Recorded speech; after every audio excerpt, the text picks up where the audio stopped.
Урок номер 2. Тема урока – вежливые слова. Ты научишься использовать в речи вежливые слова, мимику и жесты, создавать высказывания по картинке, правильно ставить знаки препинания в конце предложения. Упражнение 1. Рассмотри картинки, что на них изображено. Суреттерді жақсылап қара. Суреттерде не салынған. Назови, что наступает раньше, день или утро, вечер или ночь. Суреттерде таң ату көрсетілген, күндізгі уақыт көрсетілген, кеш бату және түн. Қайсы бірінші болады? День или вечер, утро или ночь. Наступает раньше утро, потом бывает день, потом наступает вечер, и после вечера наступает ночь. Упражнение 2. Послушайте вежливые слова. Запомните. Доброе утро, добрый день, добрый вечер, спокойной ночи. Вежливые слова – это сыпайы сөздер. Доброе утро, қайырлы таң. Добрый день, қайырлы күн. Добрый вечер, қайырлы кеш. Спокойной ночи, қайырлы түн. Упражнение 3. Догадайтесь, какое слово пропущено. Нүктенің орнына қандай сөз қоямыз? Доброе утро, Санат. Добрый день, Айша. В конце предложения ставится один из знаков препинания, или точка, или вопросительный знак, или восклицательный знак. Сөйлемнің соңында нүкте қойылады, сұрақ белгісі қойылады, немесе леп белгісі қойылады. Упражнение 4. Прочитайте.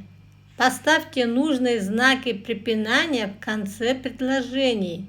Напишите в тетради. Проверьте работу одноклассника или одноклассницы. Сөйлемдерді оқып шық. Сөйлемнің соңында қандай белгі қою керек? Дәптеріңе жаз. Здравствуй, друг. Как тебя зовут? Меня зовут Алтынай. Амандасқанда леп белгісін қоямыз. Есімің кім деп сұрағанда сұрақ белгісін қоямыз. Жауап бергенде нүкте қоюға болады. Упражнение 5. Рассмотрите картинки. Правильно подберите слова каждой из них. Суреттерді мұқият қара. Бұл суреттерге қандай сөздер сәйкес келеді? Слова подсказки. До свидания, спокойной ночи, спасибо, привет, извините, благодарю. Первая картинка. Машут руками, значит до свидания. Вторая картинка. Мальчик и девочка здороваются, значит они друг другу говорят привет. Третья картинка. Мама у постели сына говорит ему спокойной ночи. Упражнение 6. Прочитайте слова. Распределите их на группы. Берілген сөздерді екі бағанға бөліп жазасыңдар. Бірінші бағанда слова приветствия, амандасуға арналған сөздер.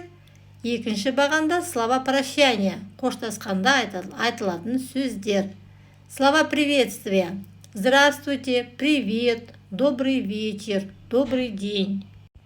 Слова прощания. Спокойной ночи, до свидания, до встречи. Упражнение 7. Рассмотри картинки.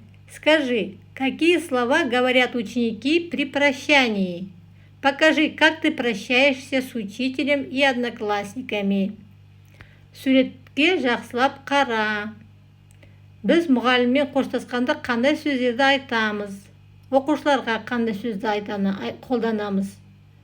С учителем мы говорим «до свидания», с одноклассниками мы употребляем слово «до встречи» или говорим «пока».